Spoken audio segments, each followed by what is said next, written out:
Election ಇತ್ತು, ಆ election ಕೂಡ ನಡೆದಿದ್ದು ಈಗ ಆಯ್ಕೆ ಮಾಡಲಾಗಿದೆ ಅನ್ನುವಂತ ಡೀಟೇಲ್ಸ್ ಗೊತ್ತಾಗ್ತಾ ಇದೆ.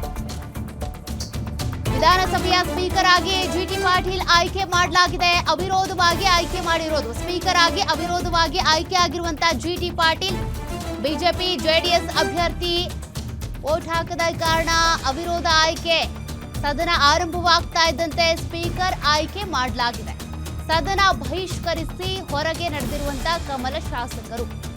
ಬಿಜೆಪಿ ಶಾಸಕರ ಅನುಪಸ್ಥಿತಿಯಲ್ಲಿನೇ ಕಲಾಪ ಮುಂದುವರಿಕೆ ಮಾಡಲಾಗಿದೆ.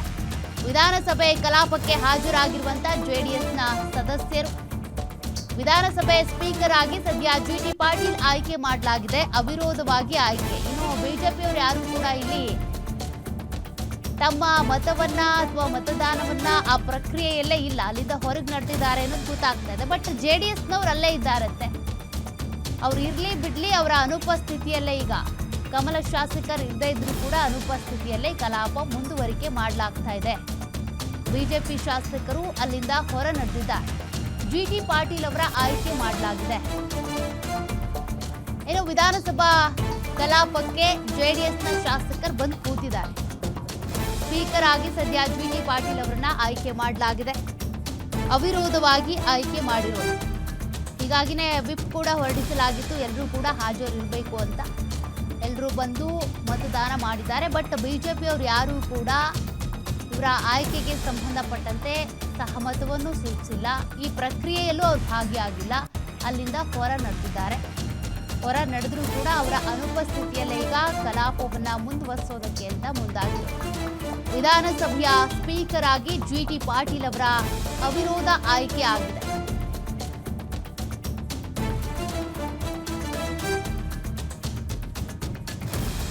ಇನ್ನು ಬಿಜೆಪಿ ಜೆಡಿಎಸ್ ಎರಡೂ ಕಡೆಯಿಂದನೂ ಕೂಡ ಮತವನ್ನ ಹಾಕಿಲ್ಲ.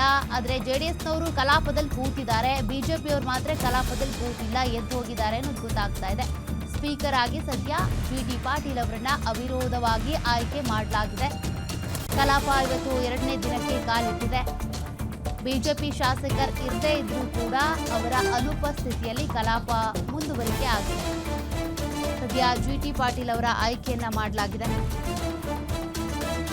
ವಿಧಾನಸಭೆಯ ಕಲಾಪ ಎರಡನೇ ದಿನಕ್ಕೆ ಕಾಲಿಡ್ತಾ ಇದ್ದಂತೆ ಸ್ಪೀಕರ್ ಆಯ್ಕೆ ಮಾಡಲಾಗಿದೆ.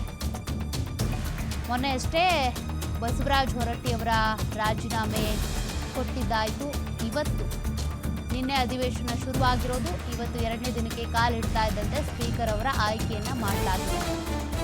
ಈಗ ಬಿಜೆಪಿ ಜೆಡಿಎಸ್ ವೋಟ್ ಹಾಕ್ತಾ ಇದ್ರು, ಅವರು ಏನು ಈ ಪ್ರಕ್ರಿಯೆಯಲ್ಲಿ ಭಾಗಿಯಾಗದೇ ಇದ್ರು. ಬಹುಮತ ಅಂತ ಬಂದಾಗ ಇಲ್ಲಿ ಕಾಂಗ್ರೆಸ್ಗೆ ಇರೋದ್ರಿಂದ ಅವರೇ ಆಯ್ಕೆ ಮಾಡಿಕೊಂಡಿದ್ದಾರೆ. ಬಹುಮತ ಇರೋದ್ರಿಂದ ಅವರಿಗೆ ಅವಿರೋಧವಾಗಿ ಆಯ್ಕೆ ಆಗಿರುವಂಥದ್ದು. ಜಿಟಿ ಪಾಟೀಲ್ ಅವರನ್ನ ಆಯ್ಕೆ ಮಾಡಿದೆ. ಇನ್ನು ಸದನ ಬಹಿಷ್ಕರಿಸಿ ಬಿಜೆಪಿ ಶಾಸಕರೆಲ್ಲರೂ ಕೂಡ ಹೊರ ನಡೆದಿದ್ದಾರೆ. ಹಂಗಿದ್ರೂ ಕೂಡ ಕಲಾಪವನ್ನ ಮುಂದುವರಿಸಲಾಗ್ತಾ ಇದೆ. ಪದೇ ಪದೇ ಇಂಥ ವಿಚಾರಗಳಿಗೇನೆ ಕಲಾಪ ಸಮಯ ಬಲಿ ಆಗ್ಬಿಡುತ್ತೆ. ಇವತ್ತಾದ್ರೂ ಅಟ್ಲೀಸ್ಟ್ ಜನರ ಸಮಸ್ಯೆಗಳಿಗೆ ಸಂಬಂಧಪಟ್ಟಂತೆ ಮಾತನಾಡ್ತಾರೆ. ನಿನ್ನೆ ಎಲ್ಲ ಆಲ್ಮೋಸ್ಟ್ ನಿಧನರಾದ ಗಣ್ಯರಿಗೆ ಸಂತಾಪ ಸೂಚಿಸೋದಿರ್ಬೋದು, ಅದ್ರ ಜೊತೆಗೆ ಸಂಪ್ರದಾಯದಂತೆ ಕೆಲ ನಿಯಮಗಳೇನಿರ್ತವೆ ಅವುಗಳನ್ನೇ ಮಾಡೋದಾಗೋದು. ಅಂಥದ್ದೇನು ಅಂತ ಚರ್ಚೆಗಳಾಗಲಿಲ್ಲ. ಬಟ್ ಇವತ್ತಿಂದ ಆದ್ರೂ ಕಲಾಪ ಸದನ ಬರೀ ಇಂಥ ವಿಚಾರಗಳಿಗೇನೆ ಬಲಿಯಾಗದೆ ದೊಡ್ಡ ಗಂಭೀರ ವಿಚಾರಗಳನ್ನ ಚರ್ಚೆ ಮಾಡ್ತಾರ ನೋಡ್ಬೇಕಿದೆ. ಜನ ನಿಮ್ಮನ್ನು ನೋಡ್ತಾ ಇದ್ದಾರೆ. ಇಷ್ಟು ದಿನ ಏನು ಪ್ರತಿಭಟನೆ ಮಾಡಿದ್ರಿ, ಏನು ಹೋರಾಟ ಮಾಡಿದ್ರಿ ಹೊರಗಡೆ, ಈಗ ಇಲ್ಲಿಂದ ಹೋದ್ಮೇಲೂ ಹೊರಗೇನು ಮಾಡ್ತೀರಾ ಅಂತ. ಸದ್ಯ ಅವ್ರು ಹೊರಗೆ ಬಿಜೆಪಿ ನಾಯಕರಾಗಲಿ ಜೆಡಿಎಸ್ನವರಾಗಲಿ ಹೋರಾಟ ಮಾಡ್ತಿರೋದೇನು, ಅದರಲ್ಲೂ ಬಿಜೆಪಿಯವರು ಮಹಿಳೆಯರನ್ನ ನೀವು ನಿಮ್ಮ ಸಂಪುಟದಲ್ಲಿ ಸೇರಿಸ್ಕೊಂಡಿಲ್ಲ ಅನ್ನುವಂಥ ವಿಚಾರಕ್ಕೆ ಸಂಬಂಧಪಟ್ಟಂತೆ ಈಗಾಗಲೇ ವಿಧಾನಸಭೆಯ ಕಲಾಪ ಮುಂದುವರಿಕೆಗೆ ಅಂತೇಳಿ ಶುರು ಮಾಡಿದ್ದಾರೆ ಕಲಾಪವನ್ನು. ಹಂಗಿದ್ರು ಕೂಡ ಬಿಜೆಪಿಯವರು ಬಂದು ಕೂರೋ ಲಕ್ಷಣಗಳು ಕಾಣಿಸ್ತಿಲ್ಲ. ಹಿಂಗೆ ಆದರೆ ಮುಂದೂಡಿಕೆ ಆಗುತ್ತಾ ಅಥವಾ ಹಾಗೆ ಮುಂದುವರಿಸ್ತಾರಾ ನೋಡಬೇಕಿದೆ. ನಿನ್ನೆ ಅಂತೂ ಸ್ಪೀಕರ್ ಇರಲಿಲ್ಲ, ಸ್ಪೀಕರ್ ಆಯ್ಕೆ ಮಾಡಿರಲಿಲ್ಲ. ಇವತ್ತು ಸ್ಪೀಕರ್ ಆಯ್ಕೆ ಮಾಡಿದ್ದಾರೆ. ಜಿಟಿ ಪಾಟೀಲ್ ಅವರು ಸ್ಪೀಕರ್ ಆಗಿ ಅವಿರೋಧವಾಗಿ ಆಯ್ಕೆ ಆಗಿರೋದು. ಮತ್ತಷ್ಟು ಡೀಟೇಲ್ಸ್ ಕೊಡ್ತಾರೆ ಪೊಲಿಟಿಕಲ್ ರಿಪೋರ್ಟರ್ ಕವನ ಸ್ಪೀಕರ್ ಆಯ್ಕೆ ಆಗಿದೆ, ಬಟ್ ಬಿಜೆಪಿ ಶಾಸಕರು ಹೊರ ನಡೆದಿದ್ದಾರೆ ಅನ್ನೋದು ಗೊತ್ತಾಗ್ತಿದೆ. ಈಗ ಕಲಾಪ ಮುಂದುವರಿಯುತ್ತಾ, ಮುಂದೂಡಿಕೆ ಆಗುತ್ತಾ, ಹೆಂಗೆ ಅಂತ?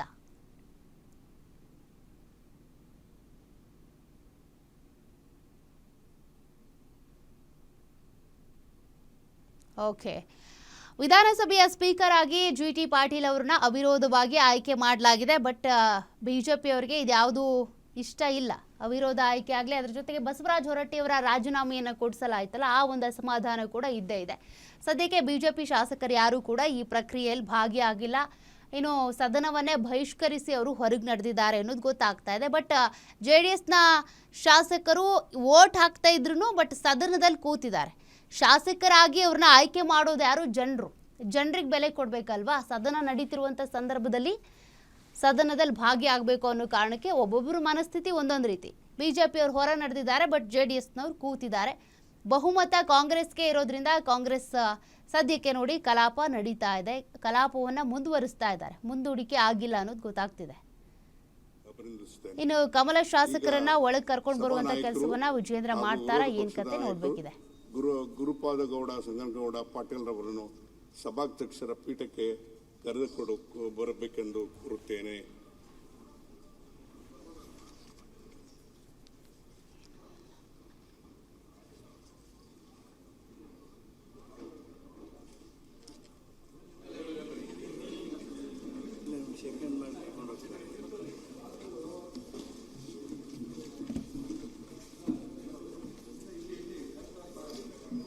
ಸೆಕೆಂಡ್ ಲೀಡರ್ ಆಫ್ ಅಪೋಸಿಷನ್ ಬರ್ತಾ ಇದ್ದಾರೆ. ಎರಡನೇ ದಿನದ ಕಲಾಪಕ್ಕೂ ಮಾಜಿ ಸಿಎಂ ಸಿದ್ದರಾಮಯ್ಯ ಗೈರಾಗಿದ್ದಾರೆ. ನೂತನ ಸಚಿವರ ಹೆಸರು ಪರಿಚಯ ಮಾಡಿಕೊಡ್ತಿರುವಂತಹ ಸಿಎಂ DK ಶಿವಕುಮಾರ್ ಅಸಮಾಧಾನಿತ ಶಾಸಕರು ಇಂದಿನ ಕಲಾಪಕ್ಕೂ ಗೈರು. ಅದರಲ್ಲಿ ಮಾಜಿ ಸಿಎಂ ಸಿದ್ದರಾಮಯ್ಯನವರು ಕೂಡ ಹೌದು.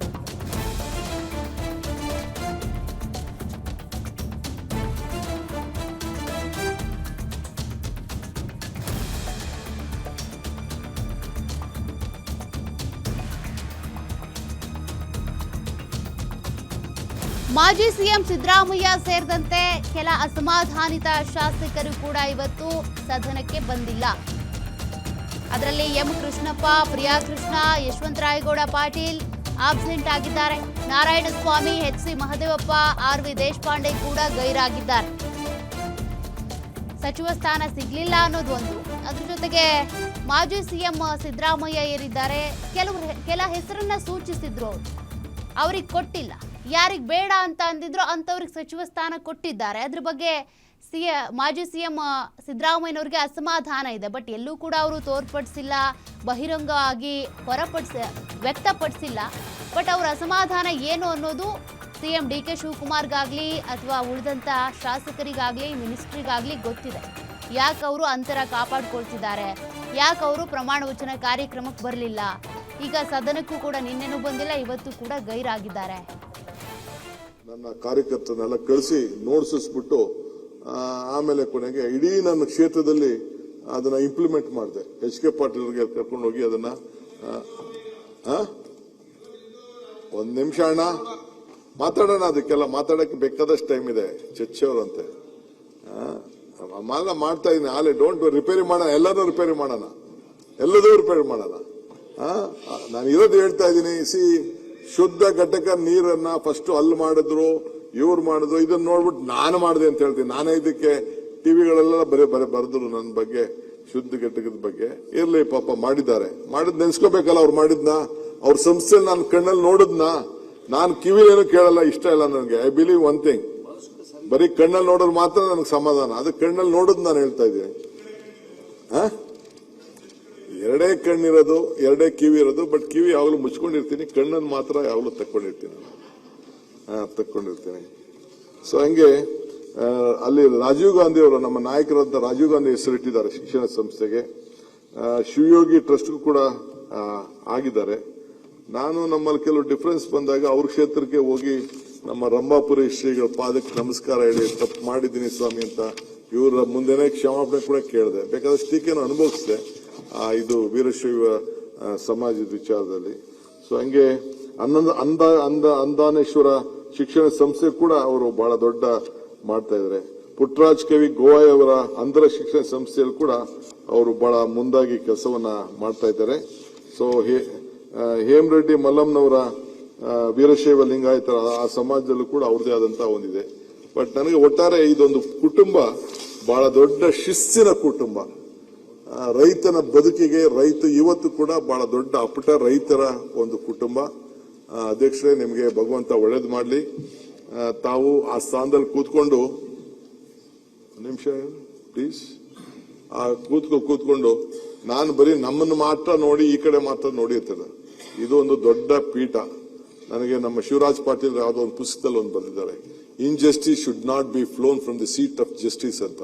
ಸೊ ತಮ್ಮ ಸ್ಥಾನದಿಂದ ಕೂತ್ಕೊಂಡು ತಮ್ಮ ಪೀಠದಲ್ಲಿ ನ್ಯಾಯ ಮಾಡಿ, ನನಗೇನು ಬರೀ ನಮ್ಮನ್ನೇ ನೋಡಬೇಡಿ, ಅವ್ರನ್ನೂ ನೋಡಿ, ಎಲ್ಲರಿಗೂ ನೋಡಿ.